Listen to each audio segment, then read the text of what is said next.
¿Realmente podemos prevenir la adicción? Las claves que nadie te ha contado. Bienvenidos a la comunidad de Reconstruyendo una vida sin adicciones. Nos encontramos en una transmisión más donde venimos con otro tipo de contenido, con un contenido renovado, con un tipo de propuesta diferente, con conocimientos actualizados referente a lo que nos tiene aquí, que es la problemática de las adicciones. Anteriormente hemos estado hablando de temas generalizados de la psicología, pero el día de hoy vamos a hablar específicamente si realmente podemos prevenir la adicción. Y quiero empezar con el siguiente dato, solamente invitarles a que ustedes compartan esta transmisión con alguien más, si es que consideran que esa persona que ustedes conocen necesitan que sepan esta información. Hoy vamos a hablar de estrategias efectivas y verdades ocultas que no nos enseñan en las escuelas. ¿Por qué? Probablemente tu hijo, tu hija o algún familiar tuyo conocido en algún momento ha recibido alguna plática, algún taller en su escuela, en su primaria, secundaria o bachillerato, incluso licenciatura, donde han ido a compartirle con él información referente a las adicciones. Pero realmente comparten información verídica, realmente impacta en nuestros jóvenes la información que nosotros proporcionamos. Solamente déjenme comprobar si es que nos estamos escuchando en las diferentes plataformas, porque creo que en Facebook no nos estamos escuchando. Nada más déjenme comprobar ese dato. Estamos bien.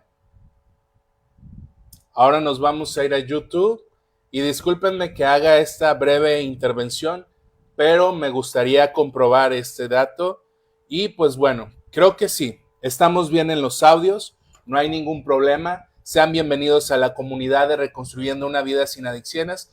Por primera vez o una vez más, si eres bienvenido, déjame decirte, a ti que realmente estás buscando ayudar a tu familiar con problemas de adicción, o incluso tú que estás viviendo un problema de adicciones. Tal vez confunda a las personas porque en algún momento volteo para acá, en algún momento volteo para acá y en un otro momento volteo para acá. ¿Por qué volteo a tantas partes?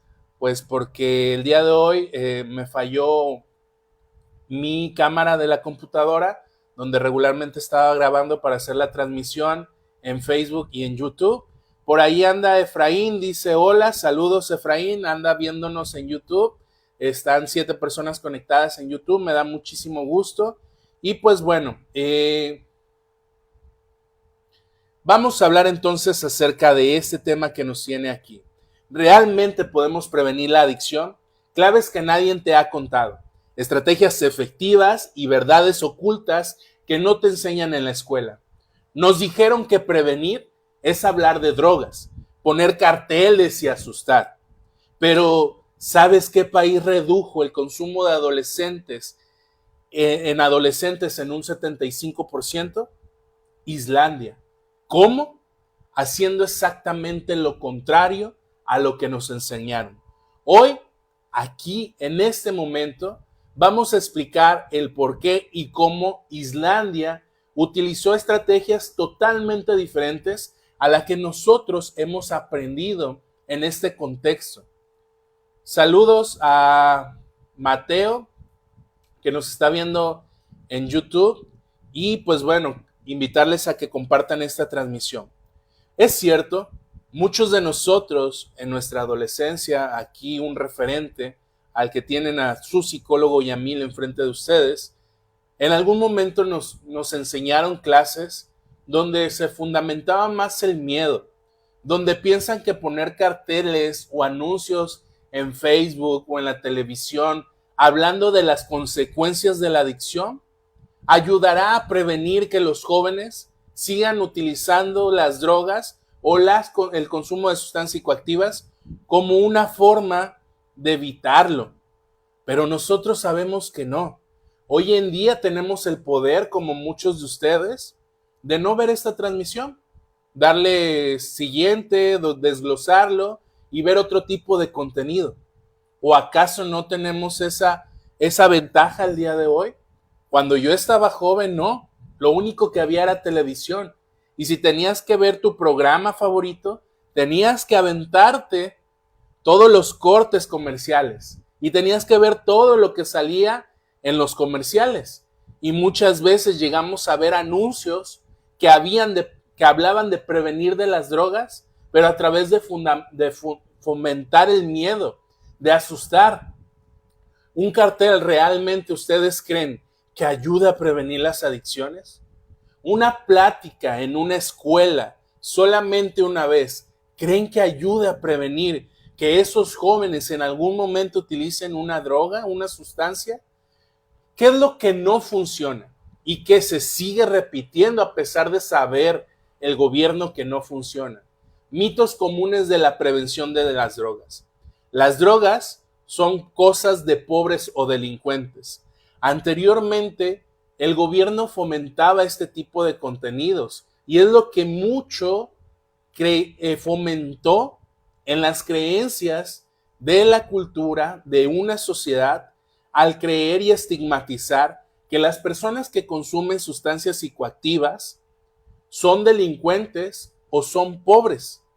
El consumo cruza todas las clases sociales. Hoy en día sabemos que como tal no es algo esencial o no solamente las personas de escasos recursos o las personas que cometen crímenes son consumidoras de sustancias. Hoy en día sabemos que existen abogados, existen licenciados, existen enfermeros, existen médicos, existen una infinidad de personas, diputados, senadores, lo que se te ocurra, cualquier profesión, incluso los más preparados, en algún momento han llegado a consumir.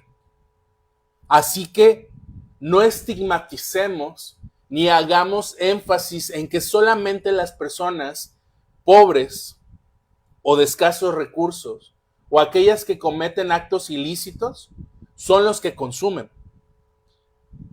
El consumo de sustancias rompe esas barreras. Un ejemplo de esto, y que más adelante en este mes vamos a hablar de estos temas, es el aumento de opioides en profesionales en Estados Unidos. Los opioides, para quienes no lo sepan, son medicamentos controlados para la disminución del dolor. En Estados Unidos tienen una gran problemática con el consumo de opioides, con este tipo de medicamentos. ¿Por qué?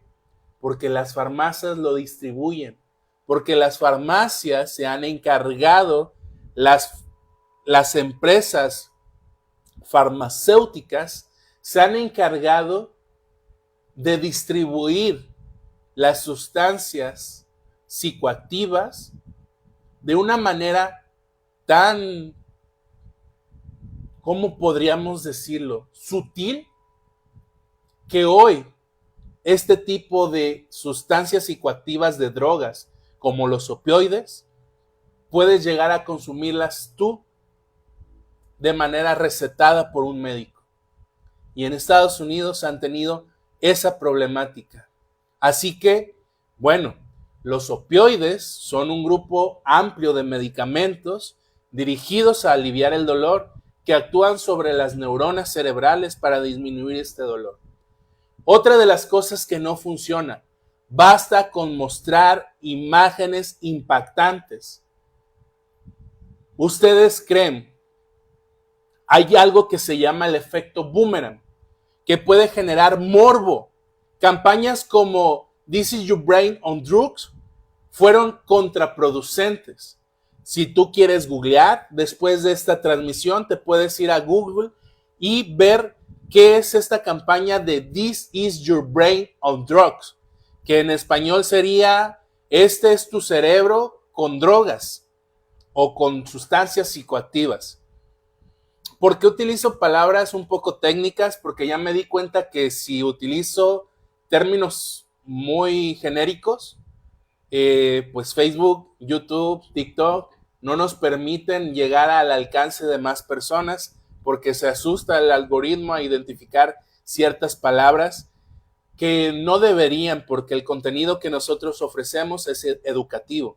Pero bueno, hoy en día, si ustedes se han puesto aquí en México a ver, hay una campaña que Secretaría de Salud sacó referente al consumo de esta sustancia que hoy en día está en boga, pero que nadie la conoce y que empezó como un opioide. ¿Cuál es esa sustancia? El fentanilo. ¿Y cuáles son las campañas que hace el gobierno? Poner a jóvenes haciendo deporte, aléjate del fentanilo porque te puede destruir tu vida. Cuando tal vez los jóvenes no conocen esa sustancia, pero hoy la gente es más morbosa que nunca. Hoy la gente tiene la oportunidad y el acceso a la información. Y tal vez un joven que no conocía qué era lo que es el fentanilo, se pone a investigar y se da cuenta que tal vez el fentanilo está en algún medicamento y que puede acceder a él a través de una receta.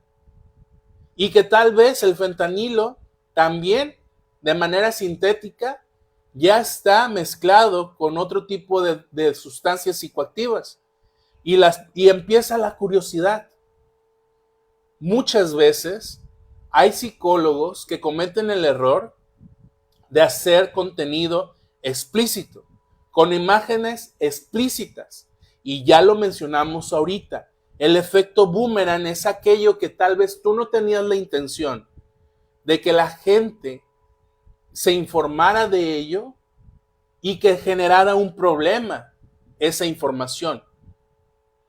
A una persona con problemas de adicción, si tú le transmites o le proyectas una imagen explícita de alguien consumiendo o de la sustancia, ¿sabes lo que vas a generar? Lo único que vas a generar es que desarrolle en él ansiedad por consumir. Y hay muchos grupos en Facebook que hacen esto. Muchos albergues, clínicas, que sus promocionales son poner imágenes explícitas de no te drogues y estando ahí la pipa con el cristal y un encendedor y alguien fumando. O no te drogues y alguien fumando un porro de cannabis. O hoy en día que tenemos tan explícito el contenido en YouTube, ese tipo de imágenes, ese tipo de campañas no funcionan. Y así es como quieren que prevengamos las adicciones. El gobierno pareciera que está 1000 años atrasado referente a este tema, pero bueno, son cosas que no funcionan. En psicología social, el efecto boomerang, también conocido como reactancia, se refiere a las consecuencias imprevistas de un intento de persuasión que resulta en la adopción de una postura contraria. Ya se los mencionaba hace un momento. Las personas a veces no tienen la información, tú se las proporcionas para que ellos se alejen de ese tipo de conductas o de, en este caso, de no consumir sustancias, y entonces el efecto boomerang lo que hace es lo contrario, que ellos busquen estas sustancias, que ellos se acerquen a estas sustancias para en algún momento pues conocerlas. Y la curiosidad, sabemos que muchas personas consumen por curiosidad, pero el cerebro no sabe identificar la curiosidad y la sustancia hace su función y en muchos de ellos va a desarrollar una adicción. Ahora, hablar de sustancias psicoactivas incita a usarlas. La evidencia muestra que la información veraz reduce el riesgo de consumir una sustancia. Esto según el Instituto Nacional de Abuso de Drogas, que se encuentra en Estados Unidos. Es importante hablar de las drogas, de las sustancias psicoactivas, pero de una manera informativa, de una manera entendible, comprendible, que pueda generar un impacto y sensibilidad y concientización en las personas que reciben esta información. ¿Cuáles son los errores de la prevención tradicional? El enfoque en la sustancia, no en la persona. No sé, les mencionaba hace un momento, ¿Cuántos de ustedes han tenido la oportunidad de asistir a una charla o tener una charla en su empresa, en el trabajo donde se encuentran, o en algún momento cuando eran estudiantes, o aquellos que todavía son estudiantes, han llegado a recibir una plática? Y no sé si se han pasa mucho en los grupos de AA, que se enfocan más en la sustancia y no en las consecuencias que la persona tiene por el consumo de esa sustancia psicoactiva. Muchas veces, cuando escuchamos a alguien hablar en su testimonio, se enfoca más en la sustancia que en las consecuencias que esa sustancia le trajo a esa persona. Y ese es un error en la prevención tradicional. ¿De qué le sirve llevar a una persona que fue consumidora a una escuela cuando esta persona lo único que platica es de lo maravilloso que la pasaba cuando estaba bajo el efecto de la droga? O de las cosas que vivió bajo el efecto de la sustancia psicoactiva. ¿De qué les sirve escuchar a los adolescentes, a la gente que va dirigida este tipo de pláticas, cuando probablemente genere en ellos este efecto boomerang del que hablábamos? No se aborda el por qué alguien consume esa sustancia, ese dolor emocional por el cual una persona en algún momento decidió utilizar una sustancia para tratar de minimizar ese dolor o ese sufrimiento o esa situación dolorosa que en algún momento la orilló a consumir esa sustancia. No se abordan los traumas. Hoy en día, los conocimientos nos han hecho saber que las personas utilizan una sustancia psicoactiva para no recordar una experiencia traumática. Y créanme, es tan doloroso, es tan difícil para muchas personas hablar de una experiencia traumática que prefieren utilizar una sustancia psicoactiva para no recordar esa experiencia tan dolorosa que generó un trauma en su vida. Y muchas personas, cuando hablan de la prevención de adicciones, no hablan de este tipo de situaciones. No hablan que probablemente por presión social se vieron obligados o en la necesidad de aceptar consumir esa sustancia. Charlas aisladas sin contexto. Una plática anual en las escuelas no cambia los comportamientos. Eso nos debe de quedar claro. Pero como la gente no se informa, como las escuelas y las instituciones sobre todo, que trabajan en la ayuda, prevención y tratamiento de las adicciones, se enfocan solamente en números. Miren, yo tengo la experiencia de trabajar en instituciones gubernamentales donde lo único que les importa es hacer campañas donde comprueben al gobierno que están haciendo cosas para prevenir las adicciones. Pero ¿de qué sirve ir una vez cada 5 años a una escuela cuando hay generaciones que necesitan esa misma plática e información y debe de ser constante, con una guía, una estructura, una planificación y una organización que le dé continuidad a un tema uno tras otro, pero que no se hace? Que vas a una escuela y esa estadística atendía a una secundaria donde había 250 alumnos, 150 eran hombres y 100 eran mujeres, y obtuvieron información referente al tema de la prevención de las adicciones. Ajá, sí, cómo no. ¿Y eso de qué te sirve? Si solamente lo escucharon una vez, y si agregando a eso la persona que fue no externó situaciones como hace un momento mencionábamos, que utiliza a las personas esa sustancia para minorar un dolor o no recordar una experiencia traumática, y solamente hacen énfasis o se enfocan en la sustancia. ¿De qué te sirve ir a una escuela una vez al año y compartir esta información? Dime, ¿acaso crees que va a haber un impacto o un cambio significativo cuando estas personas tal vez es la primera y última vez que van a obtener este tipo de información? Esos son los errores que se cometen. Otro tipo de error es la estigmatización.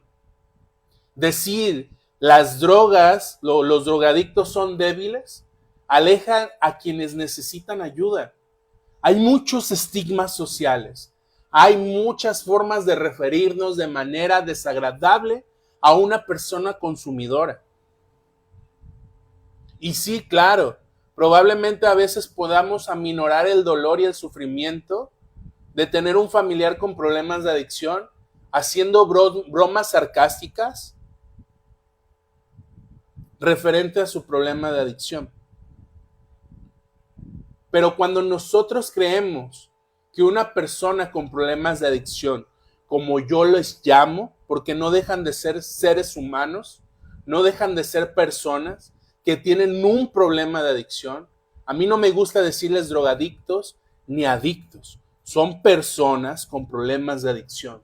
Y eso hace gran referencia, hace un gran cambio acerca de cómo te refieres a una persona con problemas de adicción.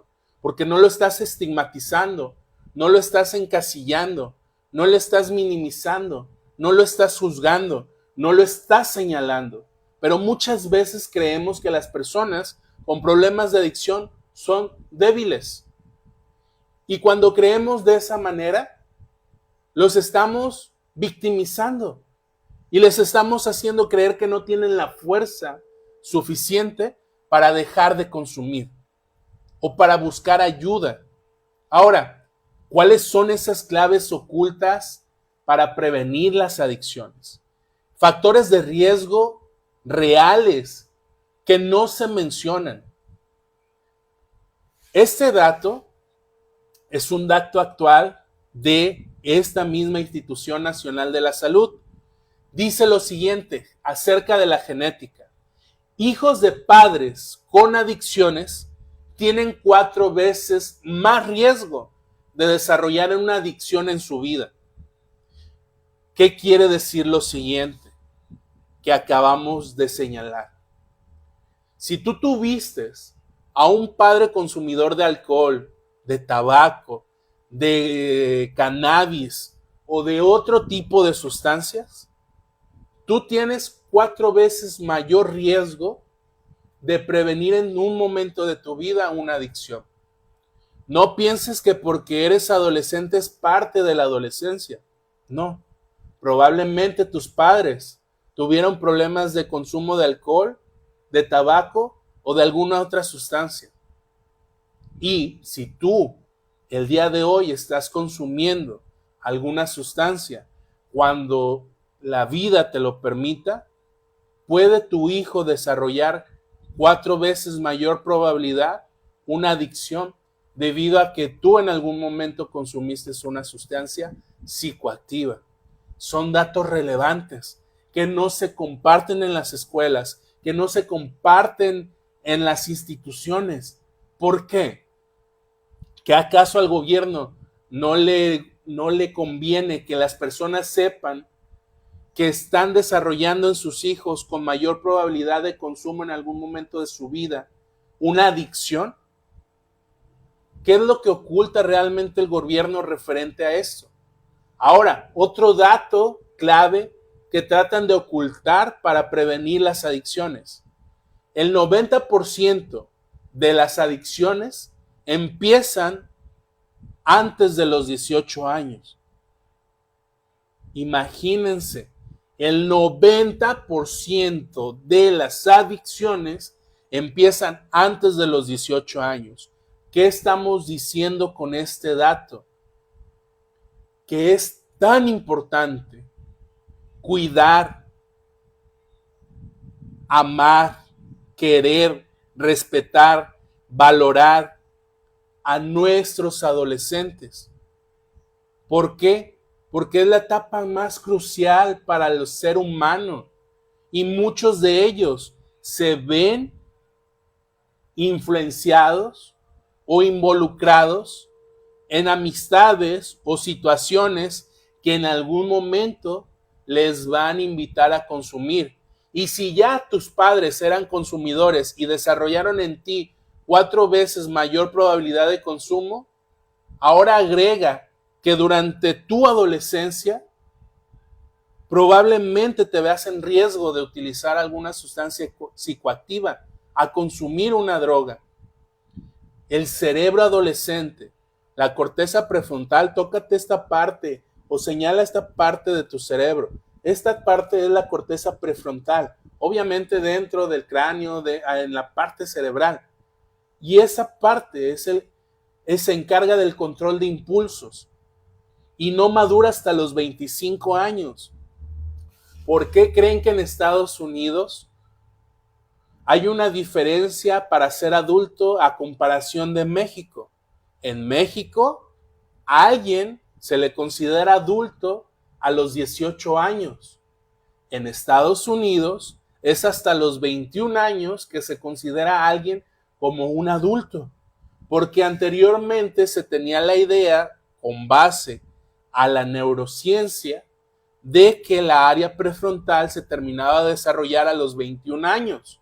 Por eso, pero hoy los conocimientos, la ciencia ha avanzado y ha identificado que es hasta los 25 años que esta parte de nuestro cerebro, que es tan importante para la planificación, para la organización, para el control de impulso, para la toma de decisiones, para la medición de riesgo, es tan importante que hasta ahora las personas saben que en la etapa adolescente todavía se está desarrollando. Por eso no miden el riesgo. Por eso no toman buenas decisiones muchas veces, porque está en proceso de desarrollo esta parte tan importante del cerebro. Por eso muchos adolescentes deciden en algún momento consumir una sustancia psicoactiva. Traumas infantiles, otra de las claves ocultas para prevenir las adicciones. Supongamos que tú en algún momento de tu vida tuviste una experiencia dolorosa, traumática, que te genera mucha tristeza y dolor y sufrimiento.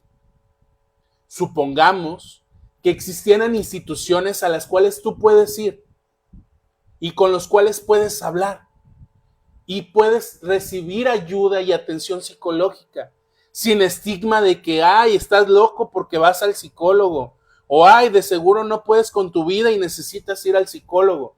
Y ese tipo de comentarios tan desagradables que la gente ignorante muchas veces hace y que están peor que tú y que nunca van a asistir con un psicólogo por todos esos estigmas e ideas irreales y fantasiosas que tienen referente a buscar ayuda de un psicólogo.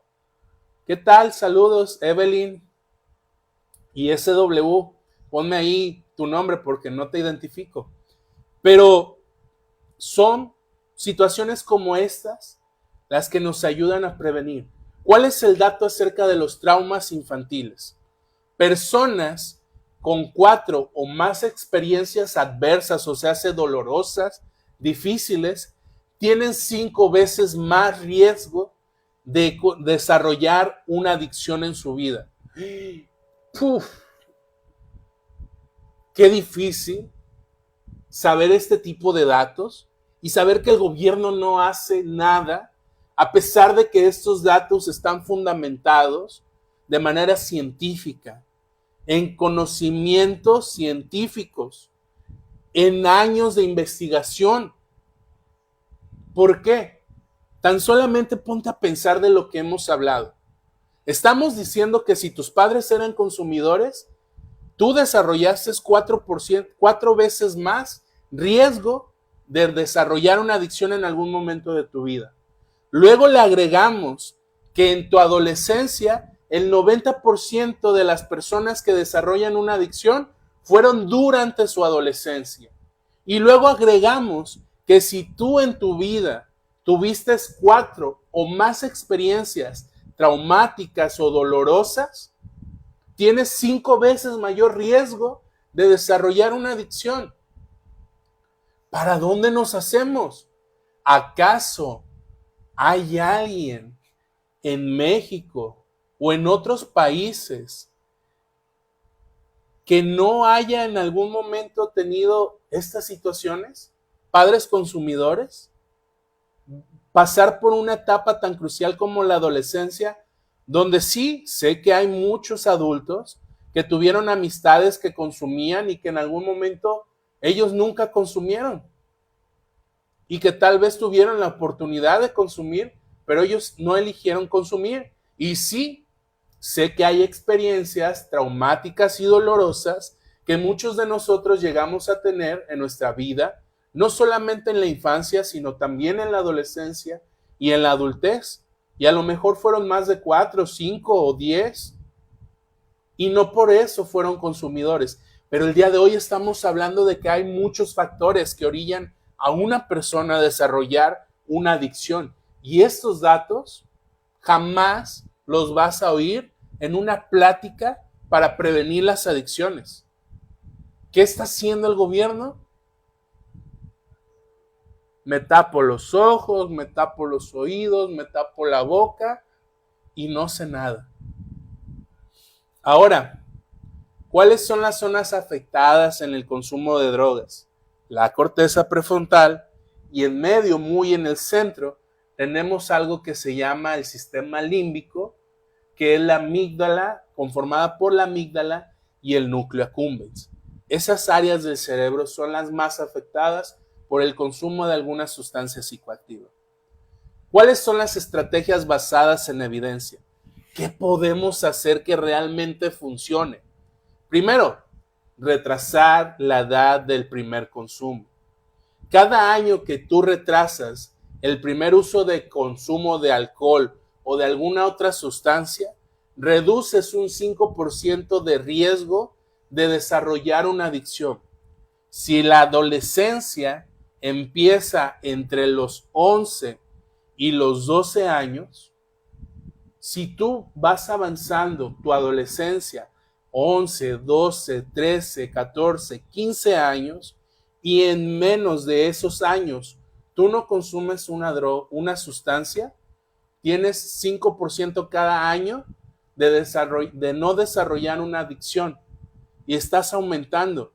Si pasaste de 11 a los 14 años, estás teniendo 20% menor riesgo de desarrollar una adicción y así conforme avances hasta los 18 años. Pero cada año en la etapa de la adolescencia podemos hacer eso, retrasar la edad de primer consumo. ¿Por qué? Déjame decirte datos relevantes relacionados a esto. En mi vida como profesional involucrado en el tratamiento de las adicciones, a mí me ha tocado conocer adolescentes e incluso niños que iniciaron su consumo a los 8 o 9 años. Y no solamente de sustancias como la cannabis o otro tipo de sustancia de mayor impacto, sino del alcohol. Cuando a mí me toca hacer entrevistas, en las entrevistas cuando yo indago acerca del historial clínico de consumo de mis pacientes, algo que casi la gente no habla y que es muy típico en los consumidores de alcohol, es invitar a tu niño de 6, 5 o 7 años a darle un trago a la cerveza. ¿Cuántos padres no hacen eso? ¿Qué estás haciendo? ¿Estás activando en el cerebro de ese niño sistemas que le van a permitir identificar la sustancia de manera física en su cuerpo? Que tal vez la pudieron activar a los 18 o 25 años, pero tú lo estás haciendo a los 5 o 6 años. ¿Por qué? Porque es algo típico. Incluso los adultos se ríen. Ya le tomó, ya sabe lo que es el alcohol. Si supieran el daño que le están haciendo a ese niño, si supieran el efecto que va a causar en ese niño, el probar ese alcohol, ese trago de alcohol a su edad, lo único que estás fomentando es que en algún momento, en su adolescencia, porque la familia normaliza el consumo del alcohol, se vea como algo típico, como algo normal, donde él, sabemos que las sustancias de inicio son el tabaco, el alcohol y la cannabis, le van en algún momento a abrir las puertas a conocer consumidores de otro tipo de sustancias. Estrategias basadas en evidencia. ¿Qué podemos hacer? Vínculos familiares fuertes. Sí, yo sé que hoy las familias no tienen tiempo para convivir, que hoy padre y madre trabajan y probablemente no congenien ningún momento del día para estar los tres y desayunar, comer o cenar, o tener un momento los fines de semana donde alguno de los padres ceda su tiempo para ir a hacer algo en familia, agradable, diferente. No ir a la casa de la abuelita, que es lo típico. Salir como familia nuclear, ir al cine, ir a algún parque, algún evento, ir al teatro, ir a comer juntos a un restaurante. Eso, pasar tiempo significativo, eficiente, eficaz, que tu niño, tus hijos sientan que son valorados en la familia, que son importantes para ti. ¿Por qué? Cenar en familia 5 veces o más a la semana reduce el 70% en el consumo de adolescentes. Tú podrías decir, qué ingenua información, pero déjame decirte que toda la información que te estoy proporcionando es por el Instituto Nacional de Abuso de Drogas y por la Casa de Columbia, que es la Universidad de Columbia. Sí, claro, hay casos donde no se puede, donde no va a haber tiempo para poder convivir en familia, pero haz el esfuerzo. Si la investigación y los datos nos están diciendo esta información, entonces, ¿por qué tú no haces el esfuerzo como padre de tener esa experiencia? No los están diciendo. Si tú como padre, como familia, tienes 5 veces o más durante la semana la posibilidad de cenar juntos, estás reduciendo en tu joven, en el adolescente que tienes como hijo, el que él en algún momento se vea por presión social, por experiencias traumáticas o por genética debido a que sus padres fueron consumidores, a elegir consumir en algún momento de su vida durante su adolescencia. Estrategias basadas en evidencia. ¿Qué sí podemos hacer? Manejo del dolor emocional. Programas que enseñen la regulación emocional. Ejemplo, terapia dialéctica, que reducen las recaídas. Programas realmente que les enseñen lo que es la habilidad de poder tener una regulación emocional, donde no se les fomente que existen emociones positivas y negativas. Una emoción es una emoción y punto. No hay emociones negativas, no hay emociones positivas. Claro, hay emociones que nos desagradan, pero no es la emoción, sino la situación, tu creencia, tu percepción, cómo tú interpretas esa experiencia que viviste. Y es muy diferente a señalar y decir que es solamente la emoción. Porque es muy fácil decir, sí, estoy enojado y por eso voy a consumir. O estoy triste y por eso voy a consumir. Eso es muy fácil. Es muy fácil juzgar, es muy fácil señalar y culpabilizar a la emoción. Pero no es la emoción. son tus creencias, son tus pensamientos, es la forma en que tú interpretas la información del exterior o del interior. Pero no hay emociones positivas ni negativas, hay emociones y punto. Y no solamente es alegría, felicidad, tristeza, dolor, enojo, asco, no. Hay un sinfín de emociones. Si tú te pones a googlear, hay algo que se llama la ruleta de las emociones. Ahí van a venir las emociones básicas, que son estas que acabo de mencionar, y cada una de esas emociones tiene aproximadamente una matriz de matices entre 10 a 15 emociones, cada una de ellas que se desglosan a partir de esas emociones básicas que todos conocemos. Ahora, el poder del entorno. ¿Qué sí podemos hacer? Hay una gran importancia en el con quién nos relacionamos, en el con quién convivimos. El poder del entorno se va a definir en las amistades. Tener un mejor amigo que no consume es un factor protector clave. Yo sé que tal vez tú como adolescente o tú como padre de un adolescente, tu hijo tenga tal vez amigos consumidores.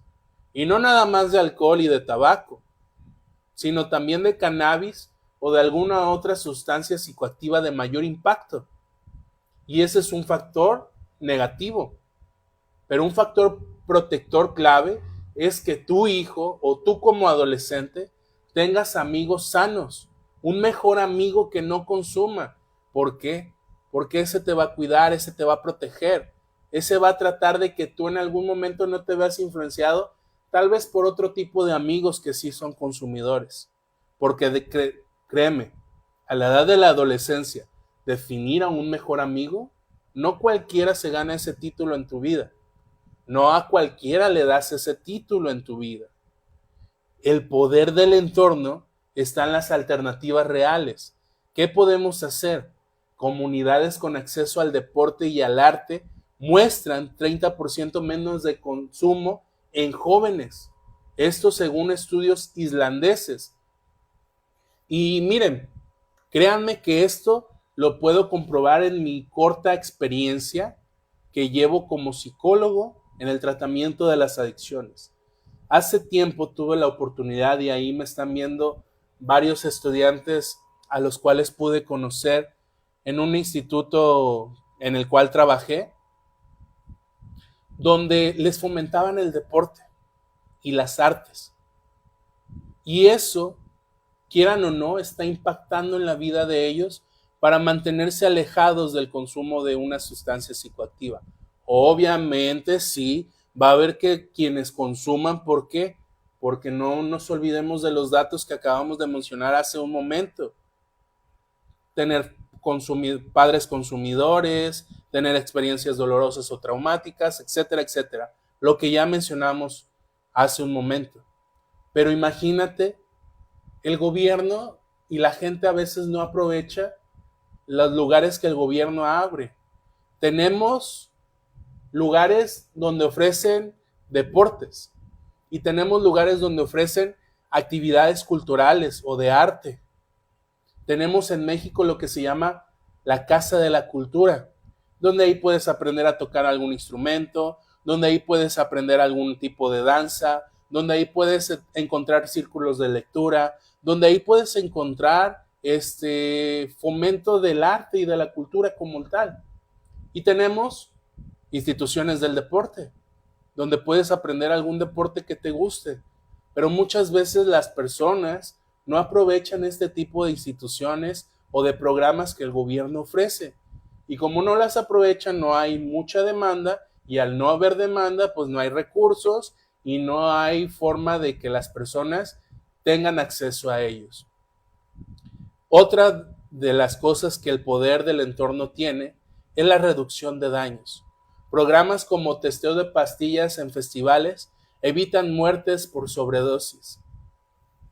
Yo nunca he ido a un festival grande, pero cuando hablamos de testeo de pastillas en festivales que eviten muertes por sobredosis, sí, Sabemos que si vas a un evento grande, sobre todo de música electrónica o de rock o cualquier otro evento grande, sabemos que tal vez van a ir adolescentes bajo los efectos de alguna sustancia psicoactiva. Al hacer este tipo de programas de testeo, lo que van a hacer es que te van a hacer una prueba antes de ingresar para ver qué tanto consumo tiene tu cuerpo y evitar que tú consumas y haya una muerte por sobredosis de consumo. Eso es lo que sí podemos hacer. Que haya campañas, no dudo, pero que se les dé la voz, que se les dé el reconocimiento, el apoyo, eso sí lo dudo. Ahora, casos reales y soluciones innovadoras. ¿Qué han hecho otros países con más éxito en la prevención de las adicciones a comparación de nuestro maravilloso México? Portugal. Despenalización más enfoque en la salud pública. 50% menos de muerte por sobredosis en 10 años. Aunque ustedes no lo crean, en Portugal es legal el consumo de cualquier sustancia. Así como lo escuchan. Está despenalizado el consumo de sustancias psicoactivas. Pero con esto, porque Portugal tenía un problema de consumidores de lo que viene conociéndose como, ahorita se me fue el nombre, la heroína. El consumo de heroína, de opioides o de opioide, tenían un gran problema de consumidores de heroína. Lo que ellos usaron, lo que utilizaron como estrategia de la despenalización fue, a ver, no te voy a prohibir que consumas esa sustancia, pero sí voy a enfocarme en brindarte la ayuda cuando busques desintoxicarte y busques un tratamiento que te ofrezca ayuda para dejar de consumir. Y lo que lograron es el 50% menos de muertes por sobredosis de consumo de heroína en 10 años. ¿Quién sabe cuál es la problemática en otro tipo de sustancias? En Islandia, ¿qué hicieron? Toque de queda de adolescentes, más actividades extracurriculares obligatorias, menor consumo de alcohol y menor consumo de cannabis en toda Europa. En Europa es obligatorio un toque de queda para adolescentes. A cierta edad ya no puede ver adolescentes en la calle. Es obligatorio que todo adolescente a cierta hora del día ya no pueda salir de su casa. Y las actividades extracurriculares son obligatorias. ¿Qué es una actividad extracurricular? Que vaya a hacer un deporte o una actividad cultural, obligatoriamente, aparte de la escuela. Y si la escuela lo proporciona, pues bueno, es un punto positivo para la escuela. ¿Qué es lo que hacen también otros países? Invertir en tecnología para prevenir el consumo de sustancias. Aplicaciones de autocontrol. Aunque ustedes no lo crean, hay aplicaciones que te permiten autocontrol en tus emociones. Sober Grid es una de ellas. Realidad virtual. Hoy, las clínicas de mayor prestigio y con mayor oportunidad económica utilizan realidad virtual como simulación para tentaciones y entrenar a los adolescentes en resistir al consumo de sustancias. ¿Qué han hecho? Desarrollar software que les permite una experiencia a través de la realidad virtual, donde evidentemente a través de conocimientos científicos ponen a prueba o en situaciones adolescentes donde puedan llegar a ser tentados en algún momento a consumir una sustancia. A ese punto hemos llegado. La tecnología, desafortunadamente, no todos tenemos el acceso a eso. No todas las instituciones, mucho menos gubernamentales, pueden ofrecer este tipo de experiencia. Pero imagínense que el gobierno invirtiera en eso. Sería otro tema. sería algo totalmente diferente. Y bueno, por último, antes de irnos, ¿cuáles son las conclusiones de este tema que el día de hoy nos tuvo aquí a cada uno de nosotros? Que lo titulamos, ¿realmente podemos prevenir la adicción?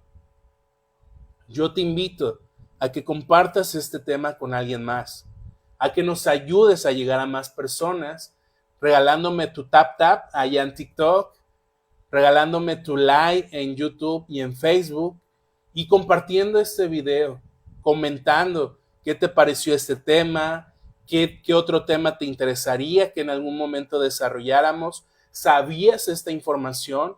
Comparte si tú en algún momento crees que lo que nosotros compartimos le ayuda a las personas. Si crees que esta información es relevante y que debería de tomarla en cuenta el gobierno para poder realmente crear campañas que ayuden a nuestros adolescentes a prevenir el consumo de sustancias. ¿Cuál es la conclusión de esto? Prevenir, ya entendimos que no es asustar, es entender el cerebro y el dolor humano y dar herramientas a las personas para que puedan trabajar en ello. La psicoeducación es fundamental. 3 pilares importantes que aprendimos el día de hoy. La educación científica sin tabús. 2. La detención temprana de factores de riesgo. Y 3. Comunidades conectadas como esta, de Reconstruyendo una vida sin adicciones, de familias, escuelas y políticas públicas realmente involucradas, realmente,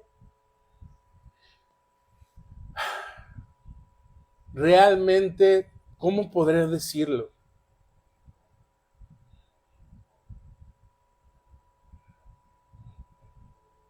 Realmente comprometidas a buscar un cambio. ¿Saben? Yo a veces quiero tirar la toalla y decir, bueno, ¿servirá seguir haciendo este tipo de contenido? Realmente lo sabemos. Hay contenido mayor, más bueno que el mío, pero yo no tengo mucha economía para... Créanme que mi cerebro tiene ideas muy magníficas de este proyecto, pero se necesita recurso. Y lo único que te pido a ti que me estás viendo o que me vas a ver o escuchar en algún momento es que me ayudes a llegar a más personas, es que compartas este video, es que comentes, es que me regales tu like, que te suscribas, que nos sigas en nuestras diferentes plataformas. Es lo único que te pido, para que en algún momento todos estos proyectos que están aquí en mi cerebro se puedan llevar a cabo en la realidad y podamos llegar a ayudar a más personas. Porque la información que el día de hoy te proporcioné es investigación que yo hago, es información que yo recaudo, es información que me gusta compartirla de una manera que pueda ser llamativa, de una manera que pueda ser entendible, de una manera que no solamente se quede para cierto tipo de personas o cierto tipo de población, sino que sea para todos aquellos que tengan el deseo de conocer acerca de cómo podemos hacer para prevenir y para tratar de ayudar a las personas con problemas de adicción. Y sí, el tema hoy fue enfatizado el problema de las adicciones, pero también a personas con trastornos mentales, también a la necesidad de instituciones que ayuden a nuestros jóvenes y a los más necesitados a recibir apoyo psicológico, porque eso ya lo vimos el día de hoy, puede hacer una gran diferencia a prevenir el consumo de sustancias y a otro tipo de conductas de las cuales el día de hoy no hablamos, pero que muchos jóvenes están pasando, en silencio están tratando de trabajar en ello y muchas veces no reciben palabras de aliento o ayuda. Así que lo único que te pido es que compartas este video, lo comentes y te suscribas a nuestras diferentes plataformas. Nos puedes encontrar en YouTube, en TikTok, en Facebook, en Spotify, en Amazon Music, en Apple Podcast y en diferentes otras plataformas. Así que, pues bueno, te doy las gracias por el día de hoy haberme acompañado en esta transmisión. No sé cuándo aquellos que no estuvieron en vivo lo vayan a volver a escuchar, a ver.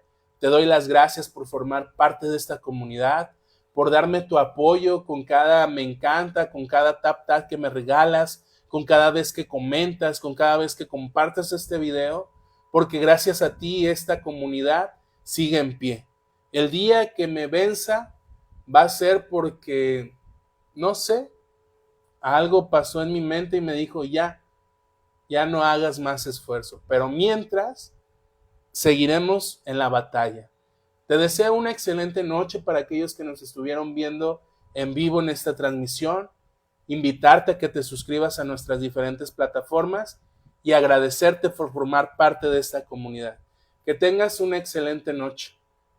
Hasta luego. Nos despedimos de Facebook y después de YouTube.